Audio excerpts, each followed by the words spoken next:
wil vanoggend vir jou vra, het jy al gehoop jy was 'n vlieg teen 'n muur in 'n kamer waar jy nie was nie? Men, ek wonder partykeer, ek wens soms kan ek 'n vlieg wees teen die muur as my kinders beklei en as jy daar nie, dat ek net kan sien wat presies hier aangegaan het. Want partykeer beklei hulle my de mekaar en ek weet nie wat. Maar dit is hierdie idee van jy wens jy kon hoor, jy kon sien, jy kon beleef, jy kon ruik, al die klanke en dit wat daar gebeur. En vanoggend is die tema van ons preek, The Sounds of Pentecost, die klanke van Pinkster. Verbeel jouself die klanke, The Sounds of Pentecost. 120 people in die bokamer en daar kom iets soos 'n kragtige wind en dit vul die hele gebou. Dit is iets soos, it's the best we can describe it. En iets soos vuur kom en dit verdeel. Imagine the sounds. En almal begin hardop praat. Dit is die woord hardop in hierdie tale praat wat hulle nie geleer het nie. Ek wil vir jou 'n video speel. En jy hoef nie veel te kyk daar nie. But just try to listen to some of the sounds of Pentecost. Willem, play that song for us. When the day of Pentecost arrived, Toe die dag van Pinksterfees aanbreek, they were all together in one place. tous ensemble dans le même lieu. Nagtipon silang lahat sa isang lugar. And suddenly there came from heaven a sound like a mighty rushing wind, 호련히 하늘로부터 급하고 강한 바람 같은 소리가 있어 and it filled the entire house where they were sitting. und erfüllte das ganze Haus, in dem sie saßen. And divided tongues as a fire appeared to them and rested on each of them. उन्हें आग की सी जीवें फटती हुई दिखाई दी. And they were all filled with the Holy Spirit.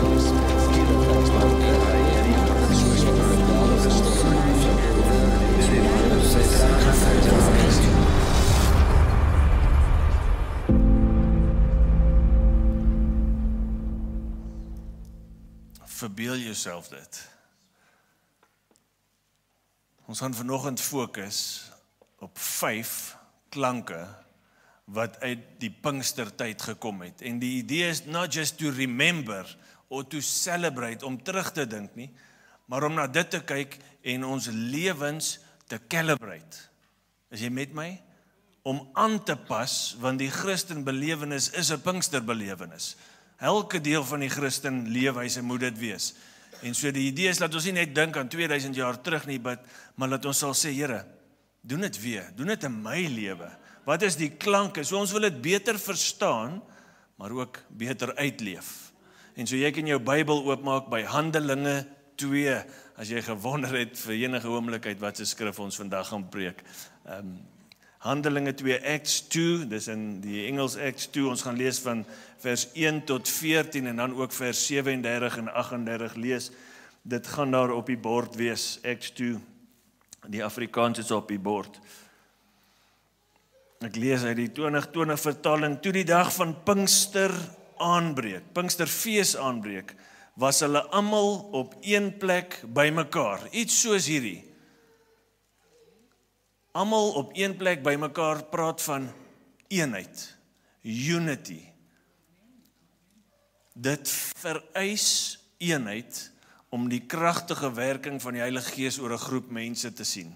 Daar is 'n eenheid gewees onder hulle. Hulle was nie passief nie, hulle het gesit en wag vir die belofte, onverwags, menend, ons kan nie hierdie ding maak gebeur nie.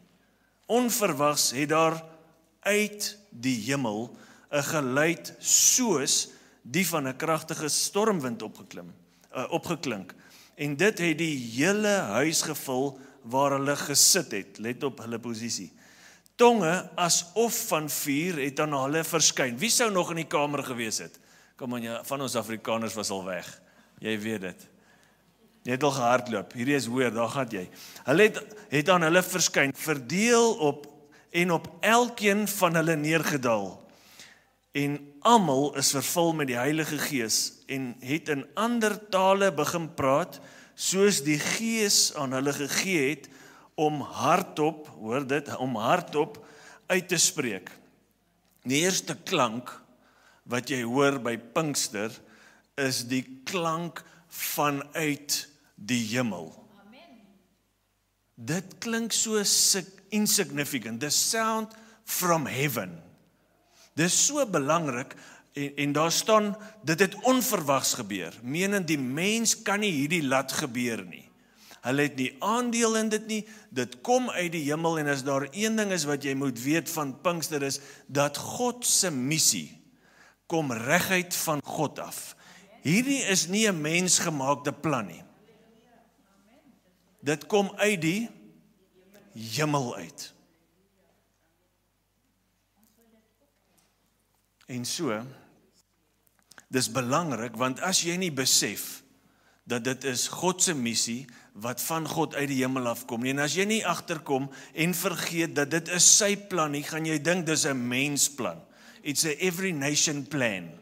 It's a Tian plan, it's a Gerard plan, it's your Connect Group leaders plan. Go out and make disciples. As jy nie dit besef nie, dat dit 'n God plan is,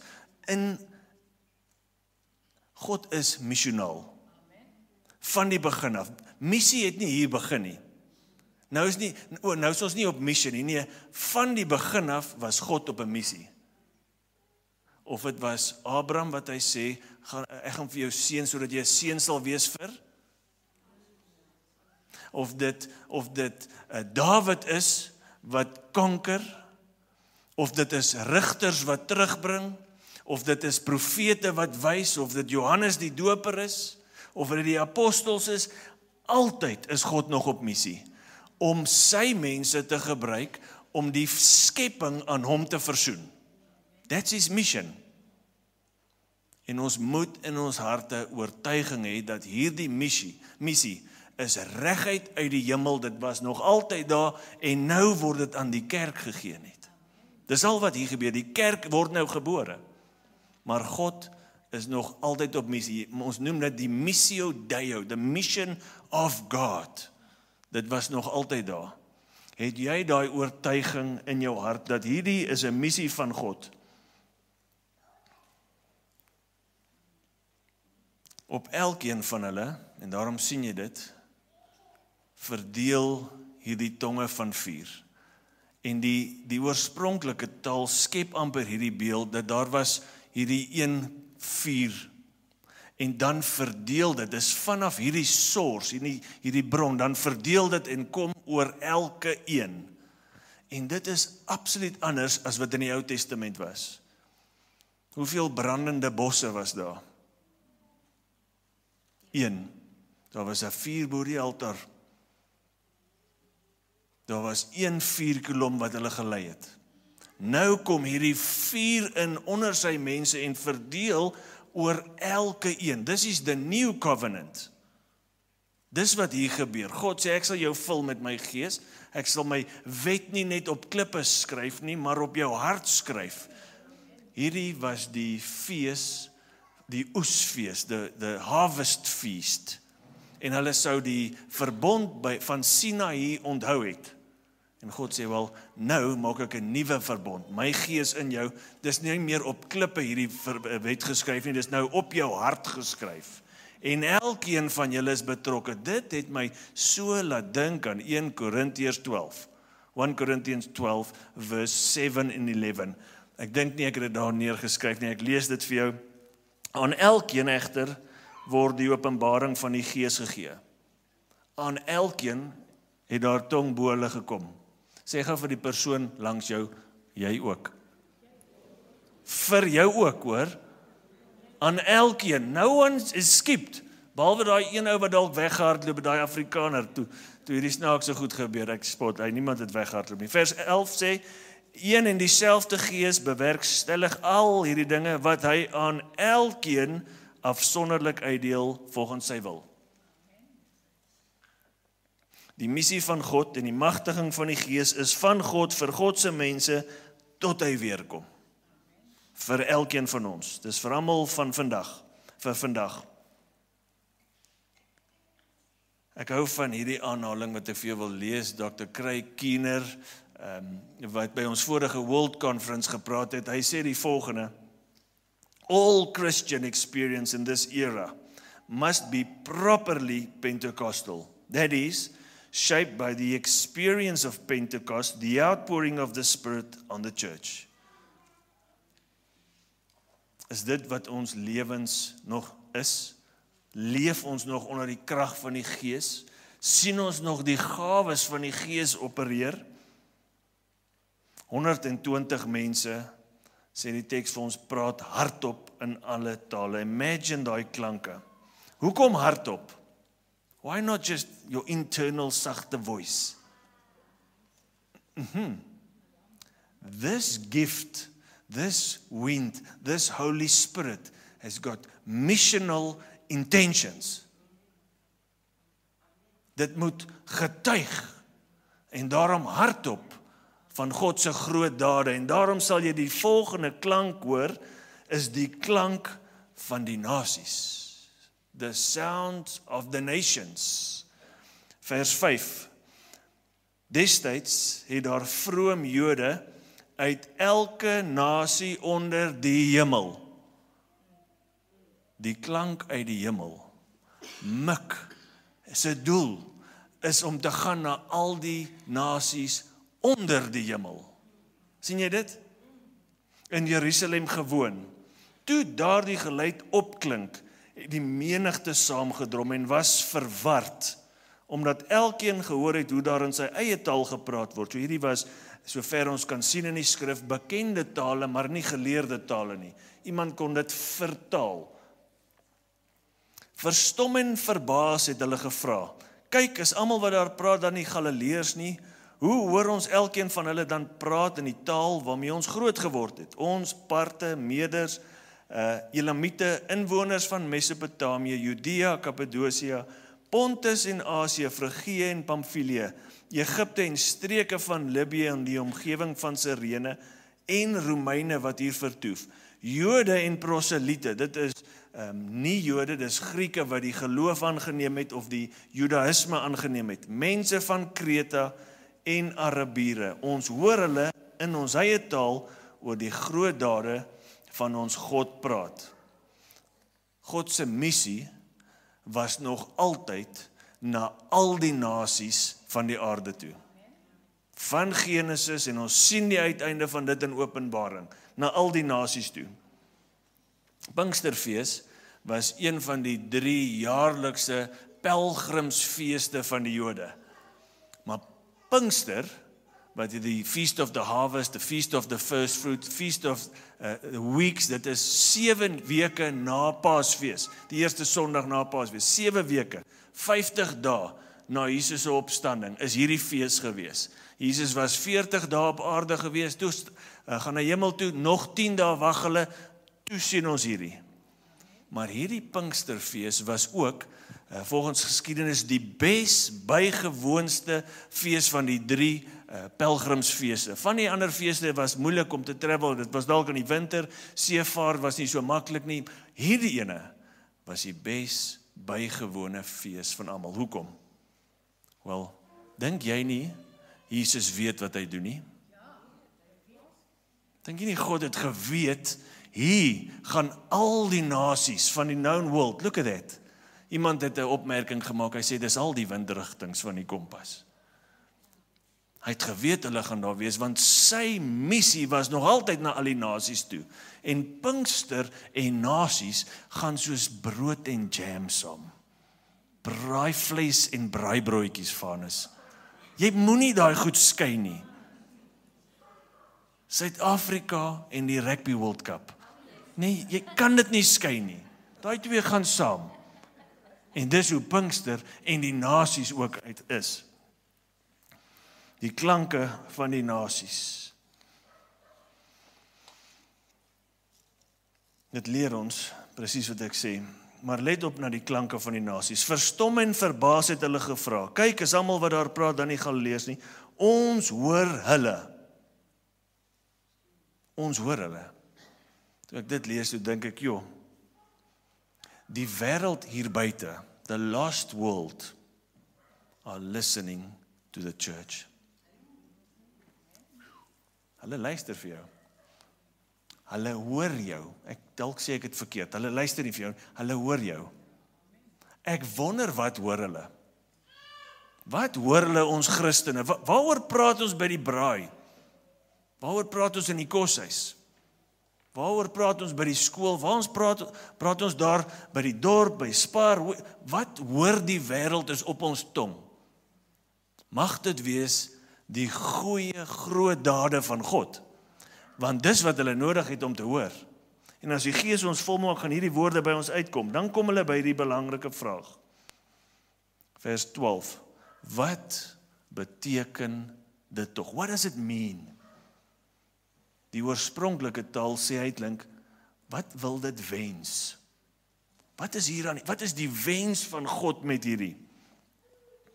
Die antwoord is eenvoudig, dat God stort sy gees volgens Joel 2:28, Joel 2:28, on all the flesh. Hulle gaan sy teenwoordigers wees om na die nasies toe te gaan. Die profete het hiervan gepraat, Joel was nie die enigste een nie.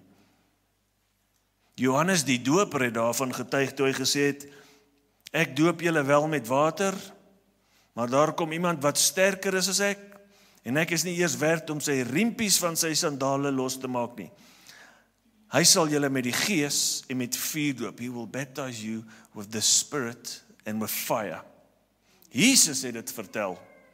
Hy sê vir hulle terwyl hulle saam geëet het, beveel hy, moenie uit Jerusalem weggaan nie, maar bly wag op die Vader se belofte wat julle my gehoor het. Dan verwys hy na Johannes, is julle met water gedoop, maar ek sal julle met die Gees en met die vuur doop. Dis presies wat hier aangaan. Dis die nuwe verbond. Hulle vra, wat beteken dit tog? Dis wat dit beteken. Die nuwe verbond word nou uitgegiet. Dis eers moontlik gemaak deur Jesus se dood en opstanding. Nou kom hierdie belofte oor elke liewe gelowige om die volheid van die Gees te ervaar, om die volle evangelie na die hele wêreld toe uit te verkondig. Die nuwe verbond. Ek sal my wet op jou hart skryf. Hulle weet dit nie, maar dit is presies wat hier gebeur. Hulle weet ook nie dat hulle is wel die eerste oes. Hulle is by die eerste oesfees en hulle staan op die drempel om die eerste oes van hierdie nuwe verbond te word. Ek wonder wat sou ons reaksies gewees het as ons in daai gebou gestaan het. Wat sou jou vraag gewees het? Hulle vra, well, what does this mean? Wat se vraag sou jy gehad het? Wat sou jou, van ons sou nie eers tyd gehad het om te vra nie, ons sou gehol het. Ons moet baie versigtig wees om iets wat goed is, sleg te noem. Dis die hartjie van lastering. Dis hoe jy laster. Jy sê, God doen iets verkeerd hier. Wel, hy dryf duiwels uit deur die duiwel. Dis wat die fariseërs basies vir hom gesê het. Dis lastering.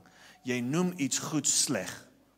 En so ons moet baie versigtig wees rondom hierdie tekste, om goed wat ons dalk nie meer vertroud en bekend is, nie sleg te noem, omdat jy dit nog net nooit beleef het nie. Die derde klanke wat opgegaan het in Pinkster, was die klanke van die skare, the sounds of the crowd. Vers 12, almal was verstom en verward, en het mekaar gevra, wat beteken dit tog? Ander, kan jy sien, hier's twee groepe? Ander weer het spottend gesê, they are drunk. Hulle is vol soetwyn. Dis 'n sterker wyn as die gemiddelde wyn waarvan hulle hier praat. Soetwyn is 'n sterk wyn gewees. Nee, dis 9:00 die oggend, hulle is dronk. Die een groep vra, wat beteken dit tog? God's work, God se woord, God se werk voor die mens het nog altyd twee reaksies uitgelok. Die een groep wil verstaan, wat beteken dit tog?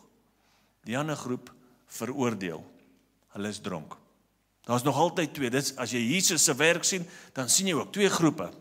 Twee groepe word, hy sny dit soos 'n swaard. Die een groep, wat beteken dit tog? Dit dui op 'n genuine behoefte. Ek wil dit, wat is die wens? Ek wil dit beter verstaan. Ek wil dit verstaan nie. Die Heilige Gees het al begin werk in hierdie ouens. Hulle is nie besig om te veroordeel nie. Hulle is nie besig om weg te hardloop nie. Hulle wil regtig verstaan. Hulle wil, soos Paulus sê, nie oningelig wees oor die gawes van die Gees nie. Dis hulle hart. Hierdie mense is soos die Ethiopiese Enoch in Handelinge 8, die Ethiopian Enoch in Acts 8. Onthou julle hom? Hy sit op die wa, he's reading Isaiah, en die Heilige Gees sê vir Filippus, my vriend, hardloop, nee, hy het nie gesê hardloop nie, hy het net gesê gaan. Gaan na daai wa toe, maar wat doen Filippus? Hy hardloop. Men, mag ons so op die Heilige Gees se stem reageer. Nee, maar hoor die Here, wat gaan hulle nou van my dink, as ek by my hande oplê by hierdie persoon by Spar? Wat gaan hulle? Nee, hy het gesê, jy doen dit. Hy hardloop en hy vra vir hom, verstaan jy wat jy lees? Hier sy antwoord. Hoe sal ek? How will I if no one explains it to me? Dis hierdie groep mense. Wat beteken dit tog? En hierdie groep mense het 'n gevulde getuie nodig om aan hulle te verduidelik, soos 'n Filippus, soos 'n Petrus wat in hierdie verhaal opstaan. Die ander groep sê, well, without much evidence, they are drunk. Ek het nie regtig konkrete bewyse nie, ek is nie goed ingelig nie, maar ek maak 'n baie opregte dalk, maar opreg verkeerde uitspraak, hulle is dronk.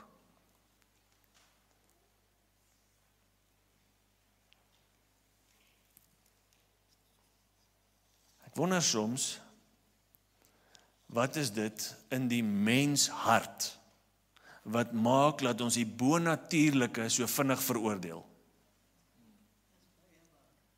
Het jy al daaraan gedink? En die Here weet, dit is wie ek was. Ek sou na dit gekyk en sê, demoongoeders hierdie praat in tale, profesieë, die uitleg van tale, ek het nie so groot geword nie, ek ken dit nie so, hulle is dronk. Oningelig noem Paulus dit, en hy sê, ek wil nie hê, julle moet oningelig wees nie. Wat is die 4 redes in my kop, hoekom iemand dit sal veroordeel? Nommer 1, 'n harde hart. En in hakkies wil ek sê, Jesusloosheid. Miskien is jy nie gered nie. Want die dinge van die Gees maak nie sin vir die mens van die vlees nie. Dis dalk een hoofrede, en dit was definitief in my geval gewees.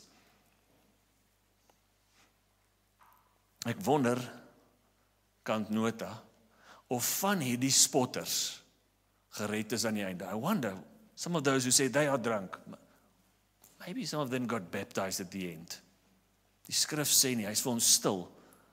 Maar man, ek dink, as die Here 'n veroordeler soos Paulus kon vat na 'n verkondiger toe, dan kon hy dalk van hierdie spotters ook verander het. Ek wonder sommer net, was sommer net iets wat ek in die hemel eendag wil gaan vra en kyk wat daar gebeur het. Die tweede rede is onkunde. Hoekom veroordeel ons dit? Want ons doen presies wat Paulus sê ons moenie doen nie, ons is oningelig oor dit. En omdat ons onkundig oor dit is, veroordeel ons dit baie vinnig.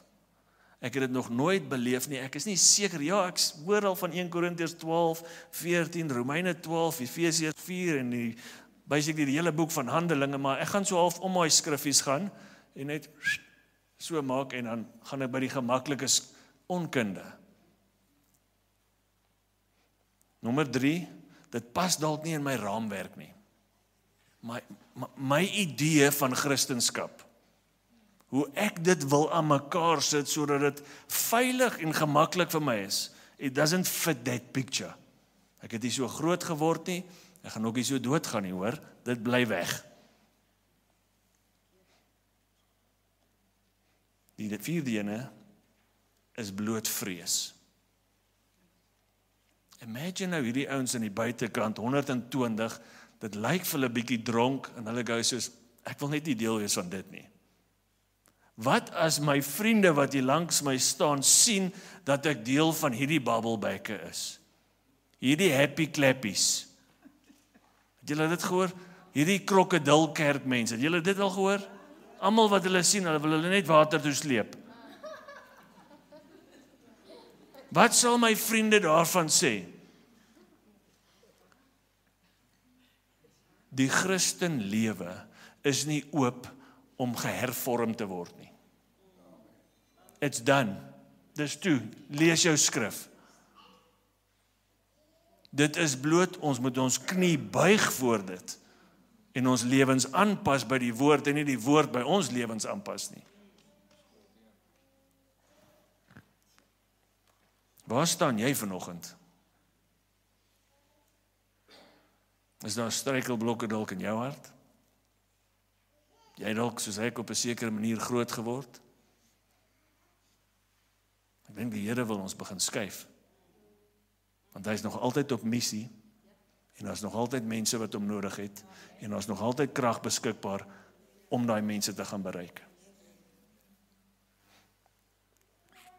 Die Heilige Gees is 'n geskenk van 'n goeie Vader. En dis dalk hier waar ons dit mis het baie keer, want baie van ons het nie 'n belewennisse gehad van 'n goeie Vader nie. Dis 'n goeie Vader wat die beste vir sy kinders wil hê. Man, dit maak seer as 'n pa so iets doen en die kind gou soos, nee dankie. Ek het eintlik dit gesoek. Ek het eintlik net gemak gesoek. Man, dit raak 'n vaderhart. Die vierde klank en die voorlaaste een wat ons hoor, is die klank van 'n getuie, the sound of a witness. God se missie het nog altyd 'n menslike stem gebruik. God se missie vereis of vloei of gaan verder nog altyd deur 'n mens se stem, se getuienis. Vers 14. Daarop staan Petrus op. Die oorspronklike taal wys ons, dit was nie net Petrus nie, it was the 10 behind him. We are still in unity. Ons stem steeds staan. Hy staan op. Verhef sy stem. Laas het hy weggehardloop vir Jesus. Laas het hy gesê dat ek ken hom nie. En spreek hulle toe, Jode en julle almal wat in Jerusalem woon, dit moet julle weet. Die mense daar buite moet sekere goed weet van hierdie Jesus wat hier gebeur het. Luister goed na my woorde. Kan jy onthou waar vind ons hierdie mense in vers 2? Verse 2, what was their posture? Kan jy onthou? Hulle was almal in daai gebou en die skrif sê, hulle het gesit. Nou vind ons 'n ou wat staan en sy stem verhef. Wat het gebeur intussen? Hy is gevul. Hy het gesit, hy is gevul, hy het gestaan en hy het getuig. Dit is die patroon en dit is wat die Here in ons in hierdie gemeente wil doen. Hy wil nie hê ons moet so gaan, gesit, gevul, gesit. Dit sal nie sin maak nie. Dalk het jy 'n vars vul nodig, sodat jy van jou stoel af kan kom, kan staan en met 'n harde stem getuig. Gesit, gevul, gestaan, getuig. Dis die patroon wat ons hier sien. Kom in die spasie van mense wat verward is. Kom in die spasie van mense wat spot. Kom in die spasie van mense wat vra, wat beteken dit tog? Staan op en gaan daarheen. Ons gaan net gou klaarmaak. Ouma Gisela loop so deur daai ou huis en sy bid vir hulle. Oumati, jy moet hard werk om hel toe te gaan as jy in daai ou huis is, want ouma Gisela is op jou keus. Mag ons nie die mense veroordeel wat spot nie. Want veroordeling in hierdie bedeling is liefdeloosheid. En die einste ding wat hulle nodig het, vat ons dan weg van hulle. Liefde. Imagine Petrus het hulle veroordeel. Nee, hy sê nee, ek sal vir julle bewy. Hulle is nie dronkie, is net die 9de uur. Dis al. Moenie die mense veroordeel nie. Hulle het liefde nodig. Wat het gemaak dat Petrus opstaan bo en behalwe die vulling van die Gees? Dis sy compassion vir die wat verward is. Soos Jesus sou hy oor daai skare gekyk het en iets hier beleef het, wat gemaak het dat hy opstaan. En wanneer die Heilige Gees op ons uitgestort is, kry ons het dit gesing, Here, gee ons u hart. Dan kry ons iets van dit. En jy kan nie meer verby hierdie mense loop nie. Dis die klanke van 'n getuie.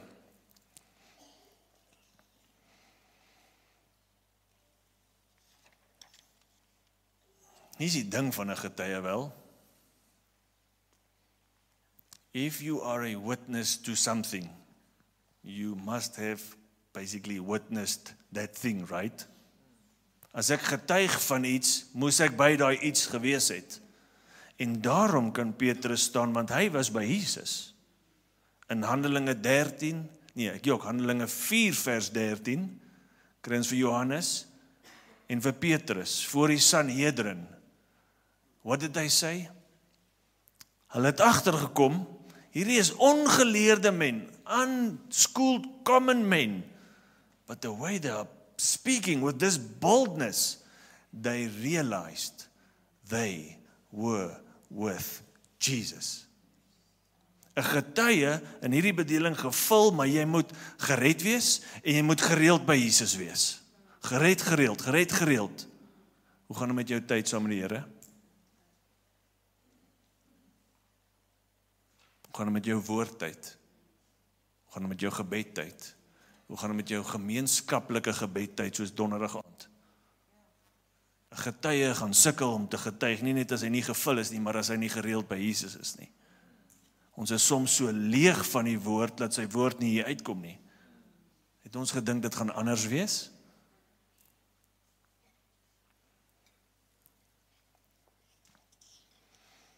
Ons sluit af met hierdie klank, wat sal opstyg, as ons gevul word, staan en getuig, sal ons hierdie klanke hoor, die klanke, of die klank van bekering, the sounds of repentance, sal in hierdie dorp, in jou straat, in jou huis, in hierdie nasie, sal opklink, as die kerk weer gevul, ophou sit, staan en getuig.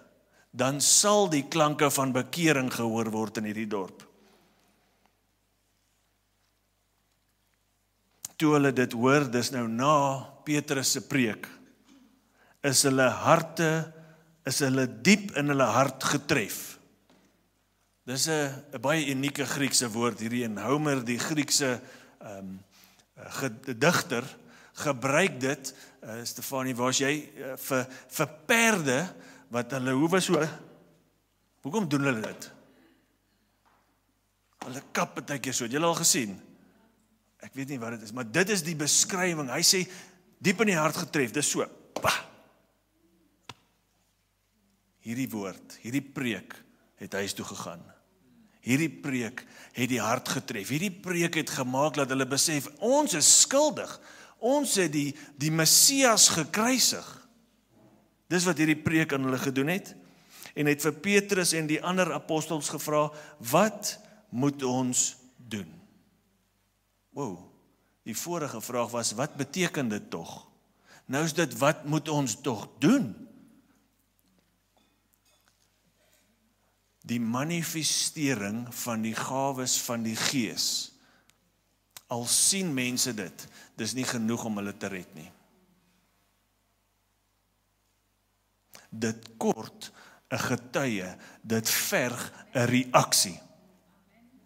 As hulle dit net gesien het, sal dit wees soos ons wat soms 'n goeie preek hoor en sê, wow, that was good. En ek gaan aan met my lewe. Revelation lost. Revelation, application. Revelation, reaction. Revelation, response. Revelation, obedience. Anders te mis ons dit. En dis presies wat ons hier sien. Petrus antwoord hulle, repent. Bekeer julle, en dit is nie net van jou sonde nie, dis 'n draai om, jy het soontoe gestap, stop, 180 grade, I'm walking to Jesus. Dis nie net stop, what a moment, en ek gaan weer aan soos ek, dis nie bekering nie. Dis tydmors. Die Here sê, draai om, have a change of mind, change of heart, kom onder my heerskappy in. I'm the king. Ek is die Here en die redder, sê vers 36. Petrus antwoord, bekeer julle en laat elkeen van julle in die naam van Jesus Christus tot vergewing van julle sondes doop. Doop vergewe jou nie. Die vergewing van sondes is in die naam van Jesus Christus. Iets wat ons Pinkster evangelistiese kerke moet onthou. Die doop red jou nie. Dis wel 'n stap van gehoorsaamheid. Vergewing lê in die naam van Jesus. En julle sal die Heilige Gees as gawe ontvang. Dit praat nie hier van die uitstorting van die Heilige Gees en die gawes nie, dit praat van die inwonende teenwoordigheid van die Heilige Gees. Die doop lê vir hierdie ouens nog voor.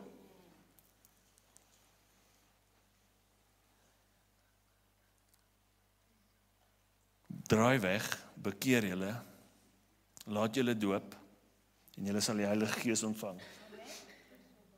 3000 siele word geoes by die fees van die oes. The first fruit, the feast of the harvest. Hierdie 3000 word die eerste oes. Die eerste, menend, daar's nog, dit is nie die laaste nie, dis die begin van die nuwe verbond oes. En hierdie nuwe verbond oes, vol van die Heilige Gees, moet nou aangaan. Dit moet nie daar stop nie. Ons moet nie kom met fancy redenasies, skrifte draai wat sê, nee, dis nie meer beskikbaar vir ons nie. Wel, het Jesus ophou mense lief hê? Nee. Wil Jesus ophou mense red? Nee. Sal die Heilige Gees ophou krag gee vir die wat uitgaan, want hy wil daai beter red as hierdie beter red? Nee. God is dieselfde, gister, vandag en vir altyd. Hierdie sal weggaan, die gawes, wanneer ons hom sien en ken vir wie hy werklik is, wanneer ons face to face met hom staan, dan sal hierdie goed nie meer 'n nut van ons hê nie, die gawes van die Gees, want ons sal die volheid beleef van wie hy is daar. Dit is vir vandag. En as jy Handelinge mooi lees, gaan jy agterkom, hierdie rimpel effek gaan verder. Vers 1 tot 7. Onthou julle Handelinge 1 vers 8? Julle sal krag ontvang wanneer die Heilige Gees oor julle kom om my, asseblief julle know this verse, om my getuie te wees waar? In Jerusalem, klein sirkeltjie, in Judea en Samaria, tweede sirkel, tot aan die uithoeke van die aarde. En die hele boek van Handelinge volg daai patroon. Hoofstuk 1 tot 7, Jerusalem. Hoofstuk 8 tot 12, Judea en Samaria. Hoofstuk 13 tot 28, die uithoeke van die aarde. Moenie stop nie. Don't stop. Vra vir 'n vars invulling van die Gees. En ek sluit af en ek sê, Jesus het ons nie gered vir kraglose Christenskap nie. Jesus het jou nie gered om by die busstop van die hemel te gaan wag tot hy kom nie. Jesus het jou gered sodat jy gevul kan word, sodat jy sy missie, nie joune nie, sy missie kan bevorder. Dit verg 'n mens wat gevul is, wat sal staan en sal getuig. En kan antwoord wanneer iemand vra, wat beteken dit tog? Kan jy 'n antwoord gee vir die hoop wat jy het? Kan jy iemand na die Here toe lei? Kan jy iemand doop? Dis nie net vir jou met die mikrofoon nie. Dis vir elke gelowige. Gaan uit en maak disippels van alle nasies. Doop hulle in die naam van die Vader, Seun en die Heilige Gees. Leer hulle om alles te onderhou wat ek julle geweet. En onthou, ek is met julle. Tot aan die volleinding van tye. Kom ons sluit ons oë. Vriende, ek wil bid ter afsluiting oor struikelblokke om die vulling van die Heilige Gees, stumbling blocks or just blocks from receiving the infilling presence and power of the Holy Spirit, the one that comes with a manifestation of the gifts of the Spirit. En soos ek hieroor gebid het, is daar 4 dinge. Die een, as jy sukkel hiermee, jy dit nooit nog beleef nie, wil ek vir jou vra, are you truly saved? Het die Here jou al gered?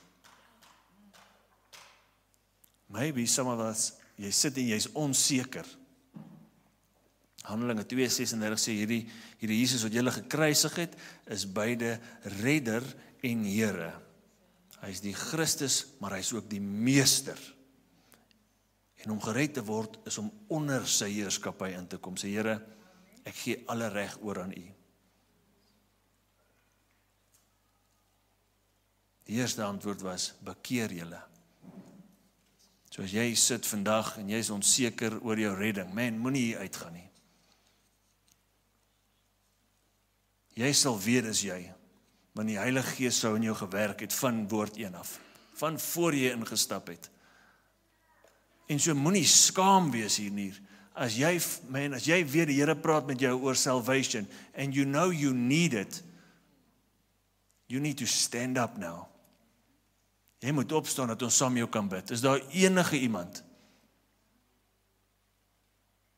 Anyone? As jy onseker is, unsure about your salvation, hierdie is die dag.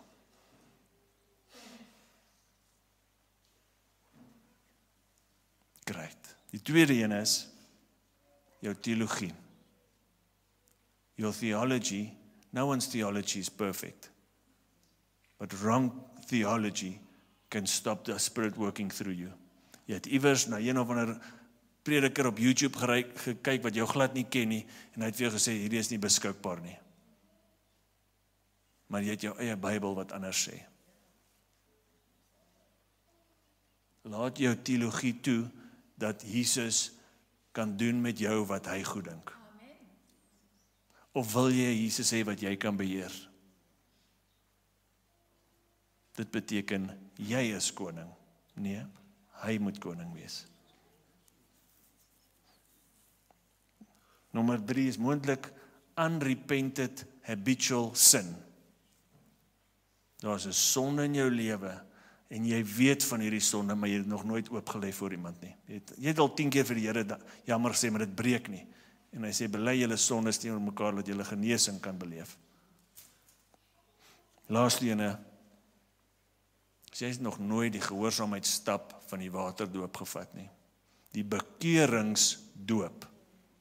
Repent and be baptized. Not be baptized and hopefully you'll later repent. Baptismo, onderdompeling. En as dit jy is, as jy gered is, maar jy het nog nooit na jou reddingsoomlik 'n publieke verklaring gemaak van Jesus is my koning. Kyk wat het hy gedoen. Ek het gesterf saam met hom, ek is in 'n nuwe lewe opgestaan saam met hom. As jy dit nog nooit gedoen nie, jy gaan nie vandag huis toe nie. Ons swembad is gereed vir jou. Hy's mooi skoon. Lekker koud, hy was lekker af. Is daar enige iemand wat gered is, maar nog nie gedoop is in water nie? Enige iemand? Nou is jy bang, want die water is koud. Anyone? Amper toch? Nee? Dan nie bang vir die water? Jy sal help doop, ek weet jy sal help doop, Job. So vriende, there's only one thing left for us to do. Ek gaan afsluit en uitstuur met 'n liedjie, maar enigiemand wat 'n vulling van die Heilige Gees verlang na, of vars, of vir die eerste keer. Handelinge 2 sien ons dit, Handelinge 4 sien dit, Handelinge 10 sien ons dit, Handelinge 19, ons sien dit weer en weer, dit is nie 'n one-time deal nie. Ons het vars invulling nodig, because we leak. Ons bly in 'n sondige wêreld. Nuwe uitdagings kom.